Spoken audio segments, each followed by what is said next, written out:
Video করতেছে আবার দেখো। তো কন্ট্রোল সব উড়িয়ে যাবে। স্কোয়ার স্কোয়ার দাগটা দিয়ে না, হ্যাঁ ডান দিক বাদিক হয়ে যাবে না।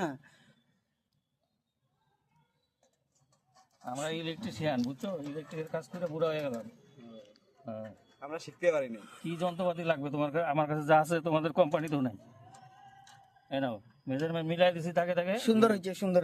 আর ওই যে সেটা যে করবো, ওই রিপিটটা যে মারবো, ওটার দাগটা দিলেন? ওটা দিয়ে দিছি তো তিনটা, ওই যে। দিছেন না? হ্যাঁ, এগুলো 3টা। আগে রসেও কাজে লাগে। নারকেল রশি তো দামি না, যে প্লাস্টিকের রশি গুঁজে আনছে ছেলে। ওকে বারবার বললাম নারকেলের রশি দাও, ও বলে না। ডবল পেজ হবে না, সরো সিঙ্গেল পেজে মারো। সিঙ্গেল পেজ দাও, সিঙ্গেল পেজ দাও রোহিত। এগুলো সব বাড়ি যাবে, ঠিক মতো থেকে যাবে। সুন্দর। না, না। এরকম চিকন, এতটুকু কতটুকু দেখি? এতটুকু চিকন। যে চার্জার, হ্যাঁ, কি শালা দম, কি শালা দাম এর থেকে বেশি।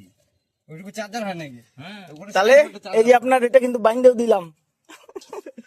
ভিডিও করো, ভিডিও করো। আর 2 নাম্বার কথা, সব থেকে মেন কথা হচ্ছে, আপনি এই যে নাম্বার প্লেট লাগানোর সময় যেরকম দাগ দিচ্ছেন, ওই দাগ মতন আছে কিন্তু। হ্যাঁ, ফ্যানটা কি হাতে নেই? পরে কিন্তু বলবেন না। চার্জারটা ঢুকাই দিলাম। হ্যাঁ, চার্জার দিয়ে দাও, চার্জার দিয়ে দাও জায়গা মতন সুন্দর করে। হ্যাঁ